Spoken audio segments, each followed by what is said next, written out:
Okay. Welcome, everybody. Happy Tuesday afternoon here in Washington. I'm Robert Doar, the president of the American Enterprise Institute, and I'm very happy to welcome you all here. It's a big crowd. This is all for you, Senator Gramm. We have a lot of our students who are in our summer honors program are here, so that's added to it's lowered the median age, which is always a good thing. And raise the intellectual level. There you go. And we're here for this afternoon conversation about a new book that Phil Gramm and Don Boudreaux have written, The Triumph of Economic Freedom, Debunking the 7 Great Myths of American Capitalism, which I've read, and it's really a great history lesson and a great economics lesson on some myths that I think plague our public debate and make us less effective at answering tough questions in Congress and in public policy. So I just want to quickly introduce our two authors. Don Boudreaux has served as chairman of the Department of Economics at George Mason University and is the director of the Center for the Study of Public Choice, and he is president of the Foundation for Economic Education. He's been published in a whole variety of publications and journals, and he's a great friend to ours, and we're really glad to have him with us. But the star of the show, sorry, Don. Yeah, that's true. Is our fellow AEI colleague and scholar and great American hero, Phil Gramm, former congressman, college professor, economist, senator, candidate for president. There was a time once you ran for president, I think, is my memory. And for some time, an AEI scholar and a regular contributor to the Wall Street Journal. So you participate in the debate. You don't get tired. You just keep coming. And you're also, in addition to being full of facts and figures and charts and graphs, you have a lot of passion, a lot of energy, and you're also a good friend. And it's really been a great honor for me to get to know you, Phil. And that's why whenever Phil comes to town to do an event, they trot me out as the president, and I want to be here to be with you. So with that introduction, Don, I'm going to start with you, and then we'll work up to Phil. There's a lot going on in economic policy in the United States right now. Yeah. And you clearly have some purpose you're driving at in debunking these myths. What made you want to write this book? Well, ultimately, politics is downstream from culture and what people believe. And an important part about what people believe is what they believe about history. And if they get their history wrong, they will assess the current proposals for different policies in an economically mistaken way. And so by setting the historical record straight, and we chose fallacies that are really prominent, 7 of them that we think really distort the public's perception of the way the world works. And so we figured, well, let's go out and actually get the data on it, report the data in an accessible way. And if people read the book, hopefully their greater familiarity with the historical record and the facts will help change their perception of the way the world works in a way that leads to better public policy. Yeah, can I just add to that? Yes, of course. If you ask Schumer and Thune, right to politics. Where they stand on public policy issue, you would find that they disagree on almost every major issue. And you think, well, they disagree because one is a modern populist and one is a conservative.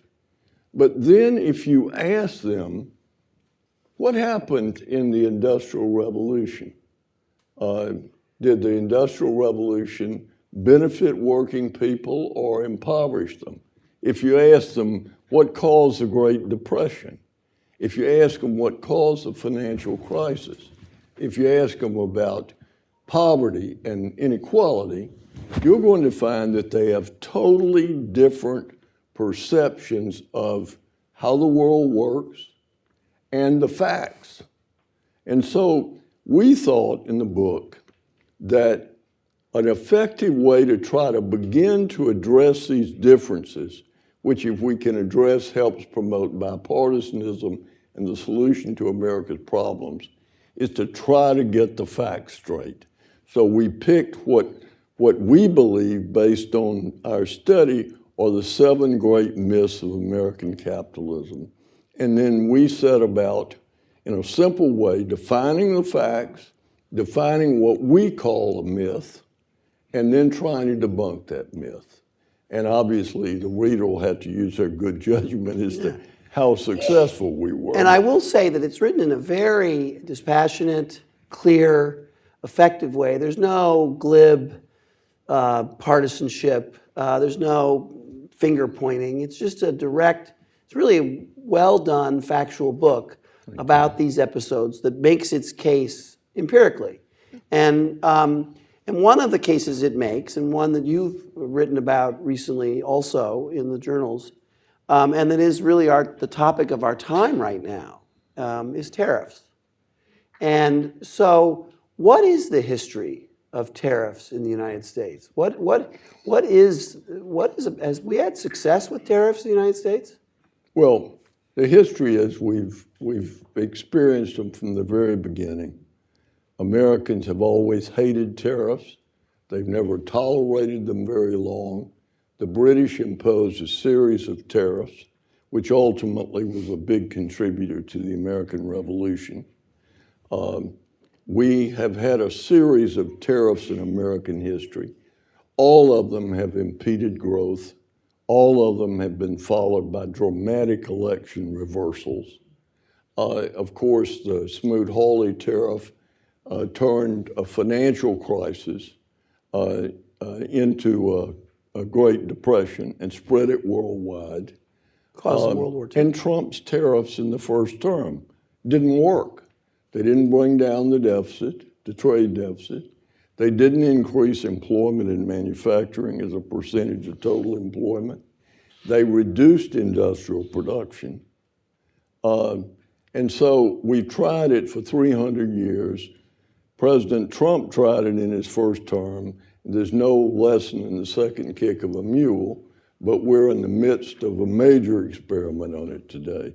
And I don't have any doubt the result is going to be the same, both economically and politically. But Don, just give us a sense of the current tariff regime that the president is trying to implement and impose. It's much greater, much bigger, much than the first term, and much different and bigger than we've had in the last 100 years. I mean, this is dramatic change. We're back in Smoot-Hawley territory. One myth that's prominent in the popular mind today, and it's peddled by people on the left and on the right, is that, well, America, we used tariffs from the start, and tariffs were responsible for the growth of America's economy in the 19th century. No one doubts, and it's true, that the US economy was a great success story in the 19th century. But one of the things we did in the book is we looked at annual industrial growth rates, and what we found is that America industrialized faster during those years when tariff rates were falling, and industrialized more slowly in those years when tariff rates were rising. And one other point to be made is, we did use tariffs from the beginning of the Republic, but for much of that time, they were for revenue purposes only, or overwhelmingly. And tariffs designed to raise revenue are not tariffs that you want to keep out of, that you want them to prevent imports from coming in, because no revenue is raised on imports that don't come in.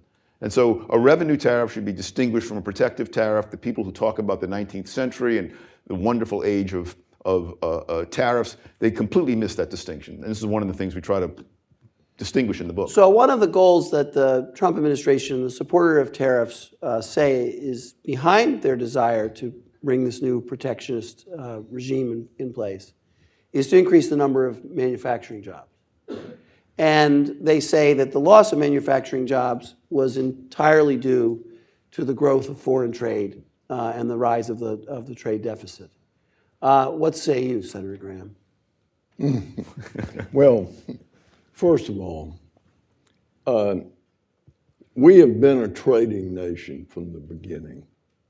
And at the end of World War II, the rest of the world's industrial capacity had been destroyed. 50 million of their best and most skilled workers were dead. And we had for 30 years a monopoly on heavy manufacturing. So the thing that built this golden age of American manufacturing that the president has this deep love for was an extraordinary circumstance, World War II. And the age that he longs to return to was created by international trade. We dominated the world in the production of industrial products for 30 years, but the world recovered. Now, the myth is that that recovery in trade has hollowed out American manufacturing. Well, first of all, we produce more manufactured products today in value than we have ever produced. What has happened? Okay, so I want you to reemphasize that. We produce more manufacturing products in value. So Than we we have produce ever more produced. valuable manufacturing products in the United States Than ever in than history. ever before. So the But manufacturing is what not has hollowed happened out. is that we were, the employment in manufacturing peaked during the war, and then in peace, I think in 53, 54, yeah. 1953 peaked.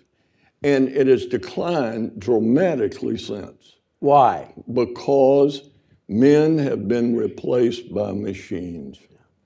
And it's happened all over the world, in every developed country, and in many of those countries at a faster rate than here. So what is happening is we're having a secular decline in the number of people in manufacturing as a percentage of the labor force, just as we had a secular decline in the number of people in agriculture. Same thing. Same thing. In agriculture, we started the 20th century with about 40% of the people in agriculture. We ended it with 2%. And when I was in Congress, just for the hell of it, I offered an amendment that said there could be no more employees at the Department of Agriculture than we had production farmers in the country. And it was defeated. So that we are in a period where industrial employment is declining. And the final point, which begs to be made, is the president wants to bring back jobs nobody wants. If we impose these high protective tariffs and drive up the cost of clothing in Walmart, are we going to bring back textile mills? My mother left a tenant farm to go to work in a textile mill 83 years ago. And she worked in the mill for 3 years, and then she went to work as a nurse's aide in the hospital and spent 20 years to eliminate 2 jobs in the mill, my job and my brother's job, by prodding us through school. So nobody wants these jobs. We've got now, when you asked in FIB about employers, how are you doing hiring people to work in industrial jobs? We've got 49% who say they can't hire people. So it's nostalgia, this idea that only manufacturing is real prosperity when wages and services are higher than in manufacturing and growing faster. So Don, I want you to address that. So these people went to other things, other kinds of employment. Tell us about that. How has the American economy evolved? We make more things in manufacturing at higher value with fewer workers. The workers had to go somewhere to get a livelihood. Where did they go? The service sector. But the service sector, that term hides a lot, right? I mean, people think when they hear the term service sector, they think, oh, people flipping hamburgers at McDonald's and Burger King. But in fact, the service sector includes all those jobs that parents historically want their children to grow up to be. Doctors, lawyers, architects, web designers. Had we not had the innovation that saved workers from the mills in the past 100 years, 50 years, the only web designers today would have 8 legs. They would be spiders, right? And so as the productivity of manufacturing workers goes up, you need fewer people working on factory floors. That allows us to get more manufacturing output than we've ever had before, and it allows those workers to go off and do other things, more highly valued things, and that increases the size of the economic pie, and so we're all wealthier. Real wages, by the way, have, as Michael Strain documents so well, real wages have gone up in the past 35 years. So another area that you cover is regulation and the ill effects of regulation on business development and on prosperity and on employment and on wages.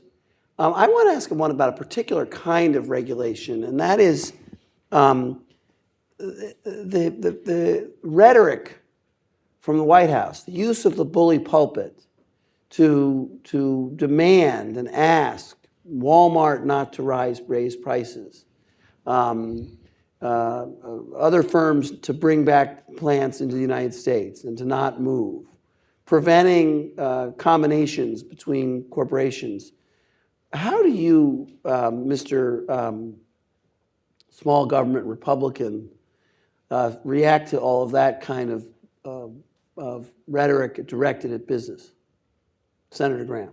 Well, I don't favor it. I think it's fair to say. Walmart has done more for working people than any other company in America, in my opinion. Largest employer.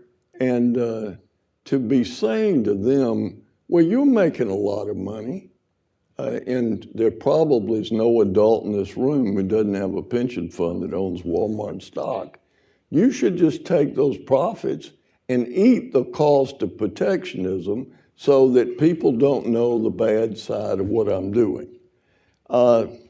That's the kind of thing that would be said in the place I wouldn't want to live.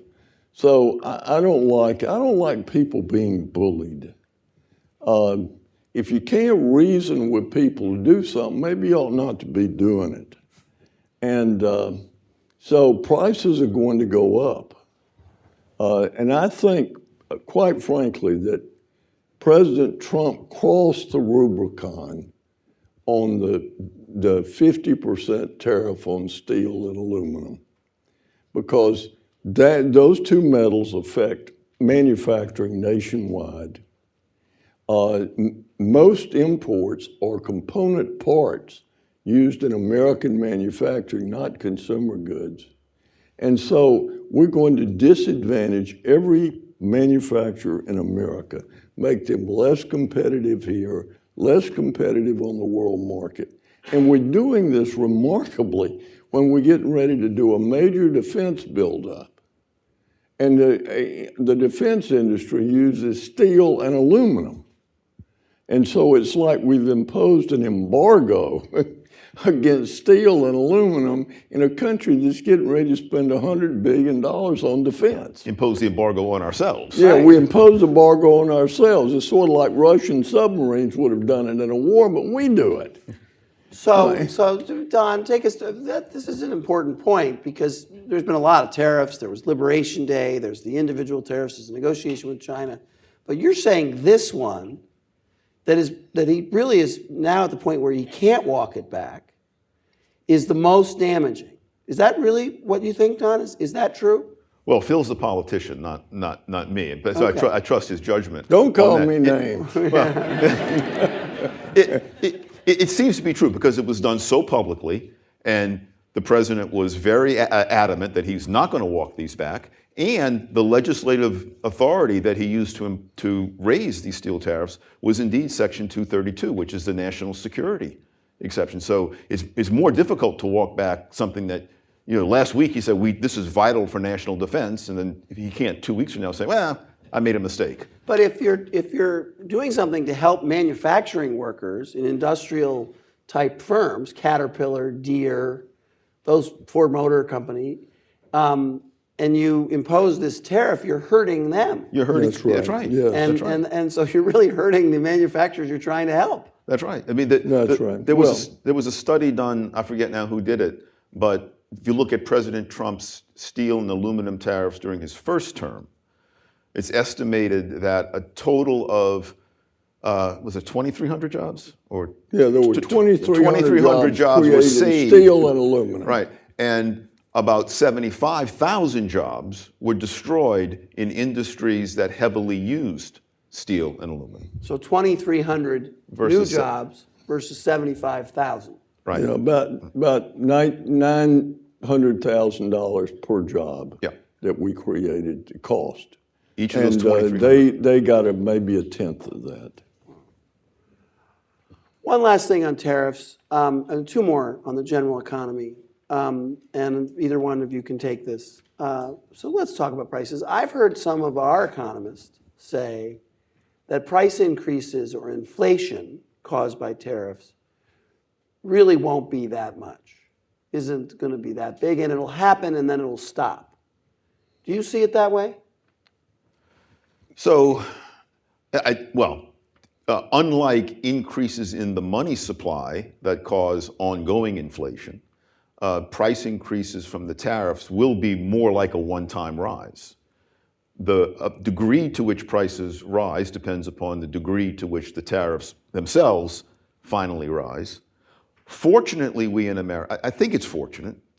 Fortunately, we in America, we're just a giant country, population-wise, economy-wise. Huge economy. Yeah, and the vast majority of the economic activity that takes place here is purely domestic, and so it's not going to be affected very much by trade. And so here's why I'm ambivalent about whether or not what I'm saying is good for us or bad for us. There's no doubt that the negative effects, the higher prices caused by tariffs, are real and bad, but they can get lost in the sea of the other bits of changes that are going about. And people may miss them, may miss these bad effects in a way that they wouldn't miss them if a similar kind of tariff regime happened in the Netherlands or Singapore with much smaller economies. So I do think they're inflationary in the sense that they will cause at least a one-time price hike. I don't think they'll cause continuing price hikes, but they're real. And I do think that people will feel them this time because President Trump is raising tariffs to historically high levels. Yeah, I would just add to that it's clear that these costs are going to be passed through and that we're going to have a rise in consumer prices. I think the cost, which is talked about far less, the reason there's so much focus on inflation is we just had an inflation period after 40 years of no inflation. So people have got inflation on their brain, but the negative effect of tariffs on production and the economy and employment is going to be much bigger. And I wanted to ask about that. Today in the newspaper, in the leading economic indicators that were described in the newspaper today, one was manufacturing output down for the fourth month in a row into a contraction area. And the other was new construction or new home starts down. Do you think that that's an early sign of some struggle for our economy that's going to be problematic in the next couple of years? Yes, and the reason is very obvious. Manufacturing, as we just discussed, and construction use a lot of tangible materials, most of which are imported, or many of which are imported. And so the imports are slowing down, and that combined with the regime uncertainty that President Trump is unleashing with his on-again, off-again tariffs can't help but depress economic activity. Yeah, I would just add to that I believe that this 50% tariff on steel and aluminum, plus the fact that the president seems intent on ending up with a 10% tariff on everybody. That if in fact that is the ultimate outcome, which I would guess is as good an outcome as you could speak or wish for, it's probably enough to tip the economy over, in my opinion. And I don't want that to happen. I still work. I have a young wife who wants money and would put me in a nursing home if I quit working. So I want the economy to be good. So I'm not saying this because I want Trump to succeed, but we're not going to succeed with these tariffs if history is any teacher of lessons. Okay, let's talk about another teacher of lessons in history, and that has to do with antitrust. What is the lesson in the book about antitrust, history of antitrust in the United States, and what do you think of? Well, we'll get to the new trust busters, but let's talk about the historic trust busters. So the historic trust busters, they are really shrouded and encrusted in myth. The myth is that, well, after the Civil War, America became dominated by these robber baron-run monopolies. And finally, by 1890, Congress had enough. It rode to the rescue and passed the Sherman Antitrust Act. Not true.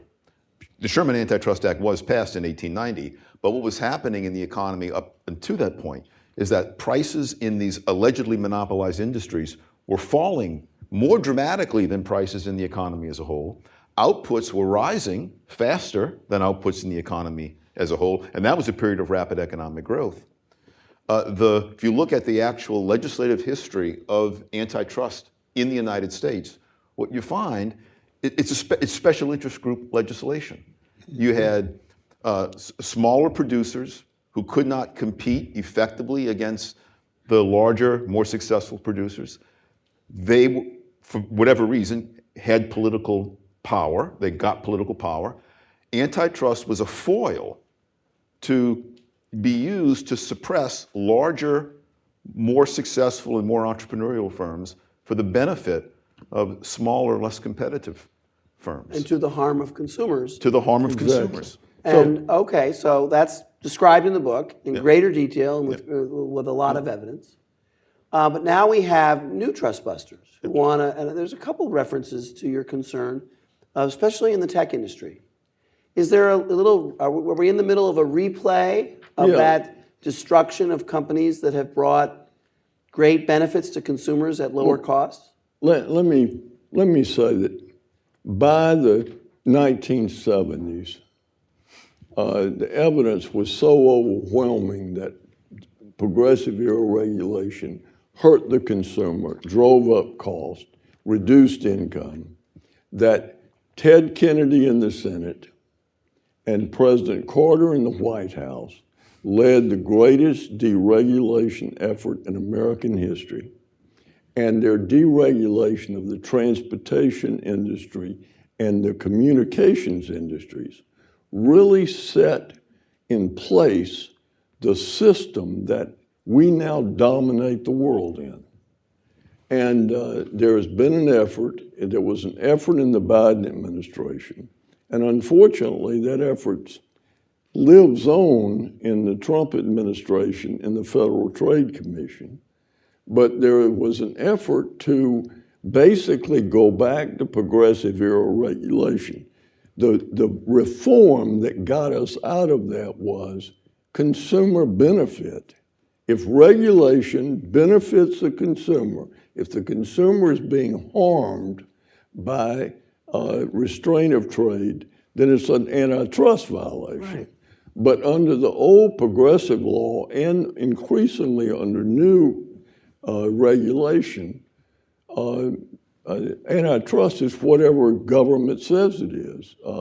For example, the attack on Google for buying access on the iPhone when almost every retailer pays for shelf space in the grocery store. Go in the grocery store and look at Coca-Cola. You're going to find it on the corner and you're going to find it at eye level. Why is it there? They paid to have it there.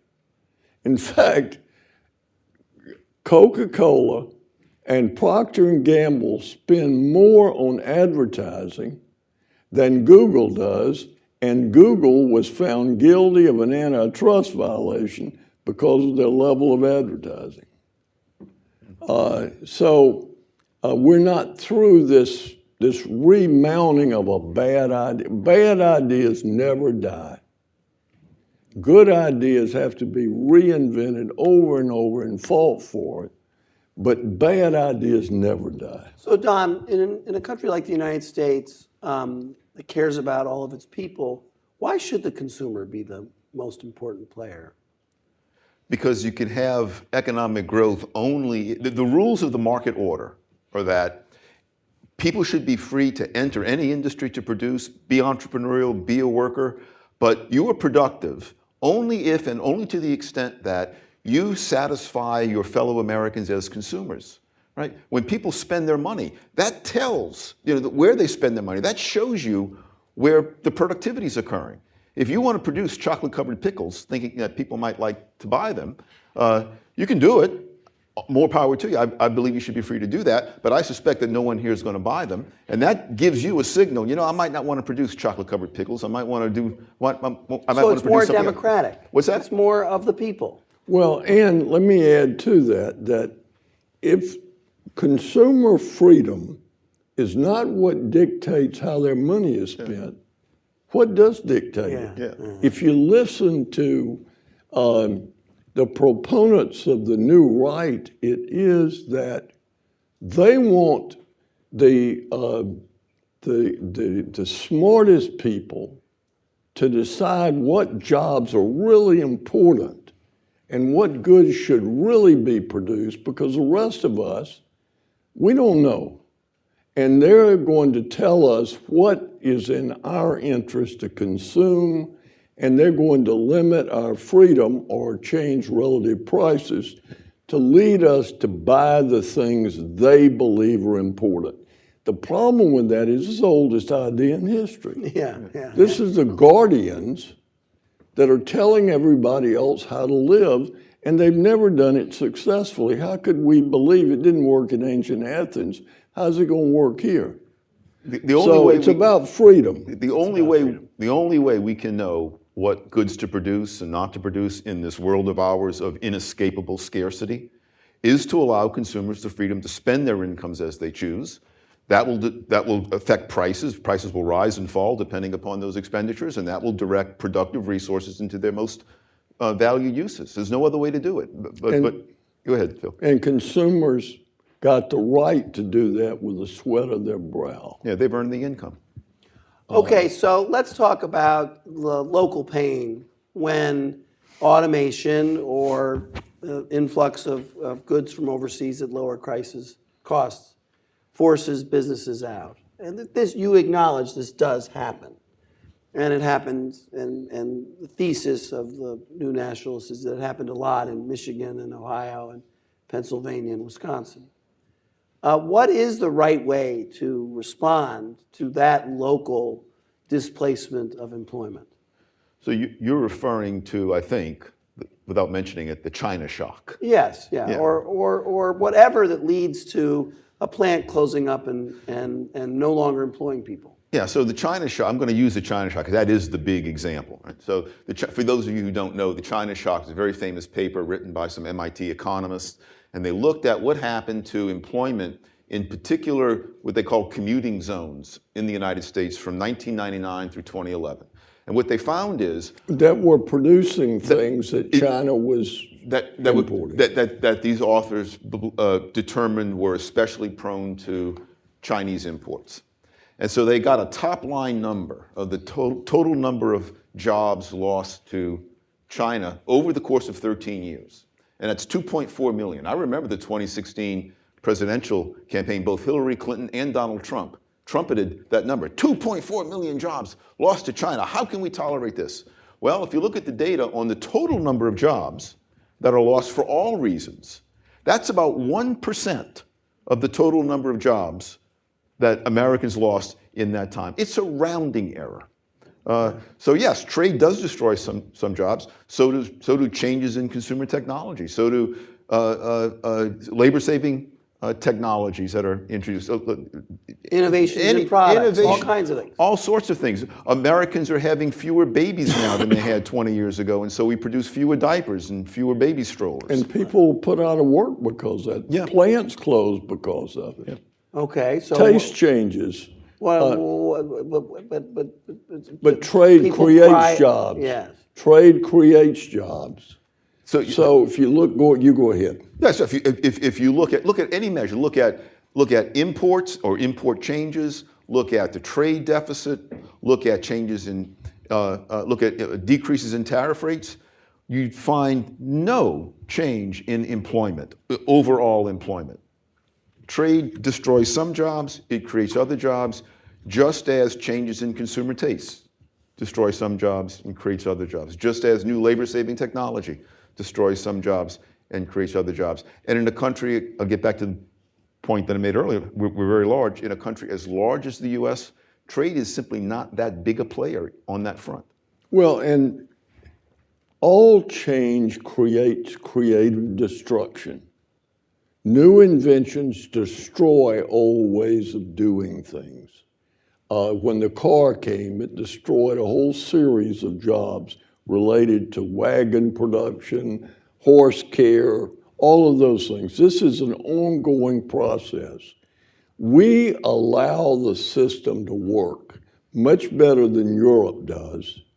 And as a result, we create more jobs. Remember this. And higher wages. And higher wages. And greater prosperity. 50 years ago, if you go back 50 years, and this is during the period when NAFTA went into effect and when we had the, quote, China shock.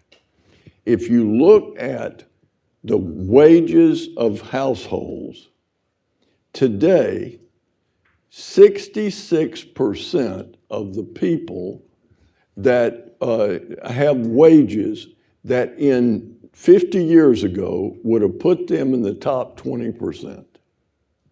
And that's from economic growth and prosperity.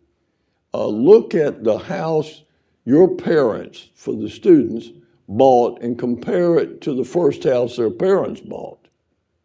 There's no comparison. Virtually every house in America today is air conditioned. 80% of poverty housing in America is air conditioned. 50 years ago, only about 20% of houses were air conditioned. I mean, the world has changed, and it's all been from economic growth and opportunity. Go ahead. We get accustomed to these new wonderful benefits so quickly, we take them for granted. I remember 30 years ago, I was teaching at Clemson University, and I saw the dean of the textile school. That was a big position. So I saw him walking to his car, and he pulled something out of his pocket, and he pointed it at his car. And I realized he was unlocking his car from a distance. And I thought to myself, one day I want to have enough money to own a car like that.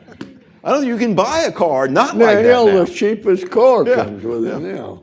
So I can kind of hear the chortling of some of the new right about this event. You know, we brought a free market libertarian economist, and we've brought Senator Gramm to talk about a book that tells old lessons well and lays out the facts. But we're not in charge. You're not in charge, Senator Gramm. They are. You're the politician. What are you going to do? What's your plan of action to bring back, free markets and free trade to American public policy? Well, I think I would make the following points. Based on what we know about our own history on this planet, we know what works. Freedom works. You got to realize from the fall of the Roman Empire until almost 1800, there was almost no economic growth in the world. And then all of a sudden, with the Enlightenment, the idea that people actually own their own labor and their own capital, their own savings, that was so powerful that it unleashed this productive effort that in 200 years has created wealth beyond anybody's imagination. And so we're going to try bad ideas, they're going to fail, and then we're going to come back to what works. What we're trying to do is get the facts straight. And as I said once, I spoke in Berlin before Reagan did. I rededicated. You spoke in where? In Berlin. In Berlin. And when the wall was way up and people thought would never come down. And I spoke at the dedication of a monument to von Steuben that came and fought in the revolution, and we have a monument in front of the White House of him. And so we did one in Berlin, and McCain and I went and we spoke. And so we met when I made the statement that, that on this was the 700th anniversary of the birth of Berlin. Well, on the 700th anniversary birth of Berlin, I can tell you the Berlin Wall will come down and that communism will be destroyed. And we had a meeting with the students, and our State Department sent a note to the embassy sent a note to the State Department. I'd made a belligerent statement. And a student asked me, how is it going to happen? The first question. And I said, never underestimate the power of an idea. Okay. Never underestimate the power. But aren't you also idea. saying don't underestimate the power of a recession or bad economic times? We get Getting people to turn around and realize the fault of their ways? What about you, Don? Do you think it's going to take them to fail? Manufacturing jobs not to increase. They're not going to. The trade deficit not to go down. Prosperity to weaken. But Is that the only way that this fad in protectionism will be turned around? Before I answer the question, let me just put in a quick word. We don't want the trade deficit to come down necessarily. That's a terribly misunderstood concept. There's no doubt that a recession, a deep recession, can cause people to learn hard lessons. Yeah. And so that might actually teach us something. I saw a piece of data just earlier today, a survey of people's attitudes on trade, starting back in 1988, before most of you were born. And the I don't know component of that survey was very large. The I don't know component about whether or not trade tariffs should be raised or lowered, in the past 4 or 5 years, completely disappeared, or nearly all disappeared. Okay. Because trade is now front and center. People are paying more attention to it. They have hopefully better opinions about it. But when things become salient and things become prominent, people do pay more attention to them. And there's nothing that will grab the attention of a worker more than losing a job because of a recession. Yeah, And- look, and- when policies don't work, people get the message. Yeah. They understand. And politicians make a terrible mistake in denying it. It's like when Biden was denying that there was an inflation. I mean, it's the worst possible thing you can do. And so in the end, these tariffs aren't going to work. Now, if we're lucky, there'll be a awakening and we'll get rid of them and we'll get out of this thing without being beaten up badly. But they won't work, and we will get out of it. I don't have any doubt about that. Okay, with that, more optimistic than might be. I mean, you did write that you feel, just as a politician, you wrote in the journal recently that this will lead to Republican losses in the Congress, in both houses. If we stay on the course we're on, we're going to have a bad election cycle. For a Republican. At least that's what history says. And so I don't, when I have to choose between what I make up about the future and what's happened in the past, I go with the past. So if you look at the historical examples, when tariffs have risen dramatically in the U.S., the party imposing them lost big time in the next election. Every time. Yep. Okay, we have a little bit of time for questions from the audience, and we have a big audience that I can't really see, but I'm looking. Now I see we've got a question right here in the front. Yes, sir. You want to wait for the mic? Yes. And please speak right into it, because some of us are old and deaf. People have yelled at us. Thank you. I'm Paul McRae from Ottawa University. Yeah, put closer. Paul McRae from Ottawa University. He's a Canadian. Okay. Welcome. Glad you're 51st here. state. Welcome. Oh, Phil. If economic freedom is one of the cornerstones of Western civilization and one of the obstacles to it is tariffs, tariffs are definitely not the only obstacle. In the age of the regulatory welfare state, how exactly can we apply economic freedom to politics today? To what? Politics. To politics. Politics. Public policy also. Not sure I understand. You mean in the way in which we select candidates or politicians or leaders? Maybe to expound on that a little further, how can we bring this easily known academically foundational knowledge to bear in the political sphere? Read our book. There you go. You shall know the truth, Yeah. and the truth will make Spread the you good free. words. We'll see if there's any other questions. Where we got one? Right there in the red. Young person will come over here. Hi, my name is Victoria Ashley from Auburn University. My question is, so the book focuses on the 7 myths of capitalism in the United States. What is the 8th myth? Is there one that didn't make the cut into the book? Ooh, good question. Do you have an 8th? My mind cut off 7. No, look, there are many, many myths. I think we hit the big 7. Okay. Question? Right here, the front row. Wait for the mic. Hi, I'm Marcia Simon. I'm a former Senate staffer and a student of the budget process. And so I have to ask you about your views on the budget reconciliation bill that the Senate is just taking up now. And what impact do you think Gramm, Rudman, Hollings still has over that process, particularly the supermajority budget points of order? Oh, there you go. Including the Byrd rule, which wasn't yours, it was Senator Byrd's, but the rest are yours. Well, first of all, Gramm-Leach-Bliley was a law that I wrote because I couldn't get anybody to pay attention to the deficit. It was 1984. It was morning in America. The economy was booming. The inflation rate had fallen, collapsed. Things were great in America, and suddenly nobody cared about the fact that we were running a big deficit.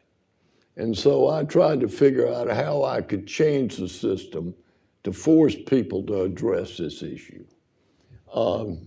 And it worked for a while, but to get it, we had a problem with the triggering mechanism that we couldn't get Democrats to agree to the one where the White House determined the OMB.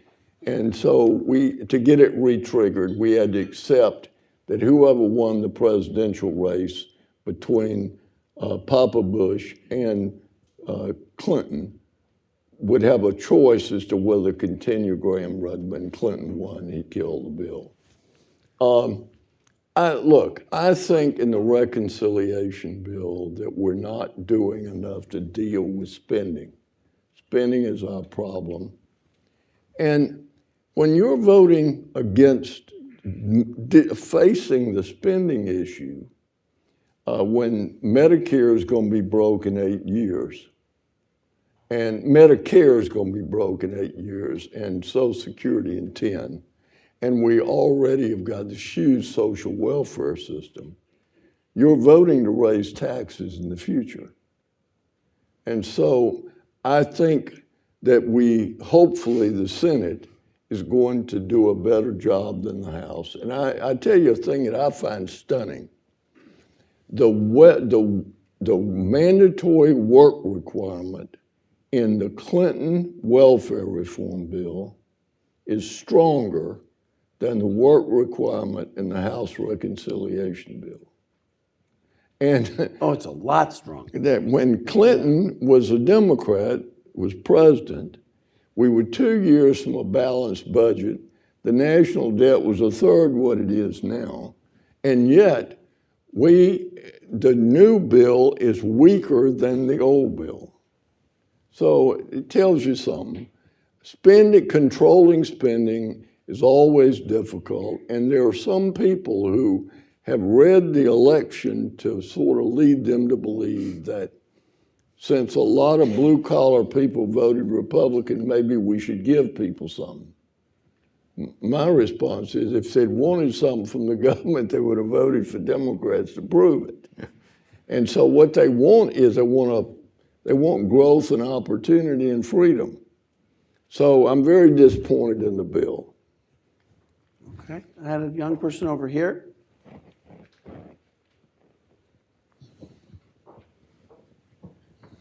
I know, I'm behind the podium. I'm Lily Minkoff. I go to Emerson College, and you had talked about how the most recent tariffs were due to like the nostalgic of like the past with the mills and going back to the Industrial Revolution. Do you think a good alternative to that would be pushing forward with like our generative artificial intelligence and exporting that instead? So Okay, Don. I'm Technology like Jim Pethokousas. Pethokousas. Yeah. I am a technological optimist. I believe as long as technology is generated in a competitive entrepreneurial process, and if it survives the test of the market, consumers spending their own money, I believe it will do what it has always done, and that is raise living standards. So now, obviously, artificial intelligence is at the forefront of that innovation. When you're my age, it'll be something else, but I'm not in favor at all of controlling having the government regulate artificial intelligence out of fear that it's going to destroy jobs or destroy important industries. I think we should let it breathe free. Don't you make the case in the book, Don, that the transformation of the labor force, what jobs people were doing, was greatly influenced by the rise of technology and the service sector in the technology world? Yeah. And a lot of workers who may have been transitioned or would have been manufacturing or other have been employed at higher wages with better work conditions. Isn't that correct? That's what happens when technology is allowed to be free and unregulated. It increases the productivity of workers, and the only way to increase real wages is to increase workers' productivity. And that's the historical norm. It's happened all the time. And whenever regulation suppresses that innovation and suppresses the growth in capital formation and technological advance, then real wages, worker productivity slows, And real wage growth slows. Yeah, let me just add to that part of the problem with protectionism, if we bring back the textile industry, are we going to take investment from AI to rebuild the textile mills? Yeah. Is that going to make us richer? I don't think so. All I know is we've had technological change, dramatic technological change, since the agricultural revolution 10,000 years ago. And in every single case, mankind has ended up being better off economically. And so, again, I don't know what the future is going to be like, but based on the past, I view technology as our friend. And we had to adjust to it. I find it very hard at my age to deal with modern technology. I just am trapped on the other side of the digital divide, but that's my problem. If I were your age, I'd learn a hell of a lot about it, I can tell you. All right, let's take one more. I can't see. Right there.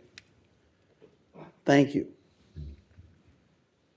Hi, thank you all so much for being here. My name's Ariana. I go to Southern Methodist University in Dallas, so big fan of Texas. My question for y'all is, do you think that Generation Z, who is more sympathetic towards socialism, some even to communism, don't have a good grasp of history? Or is it simply that we value things differently and therefore might want a different form of economic systems? I think it varies from person to person, but I would put the blame on the government education system for not educating young people correctly, not educating people in the correct history. You can assign this book. Failing to teach people simply how to think critically. I've been in the classroom on the other side, the podium, as a teacher for over 40 years. And I can tell you and I've taught at big state schools, Auburn, Clemson, and George Mason. And the quality of the thinking has just declined. Just the ability to think logically has declined, and basic historical knowledge has also declined. And I put the biggest blame for that on the government school system. Okay, with that, I would let say, me make go ahead. one final point. If you correct this by reading if the you book. read this book, Yeah, that's what I was going to say. you will conclude that our system is better than you thought. Yeah. And look, the problem with socialism and communism is they don't work very well. And ultimately, they take food out of your mouth and they take away your freedom. And you can have both the food and the freedom through a system that we have made work in America. And if we let it work, it will work the miracle. The only limit to the future of the American people is any limit we impose on freedom. All right. With that, thank you very much. Thank you all. Thank you.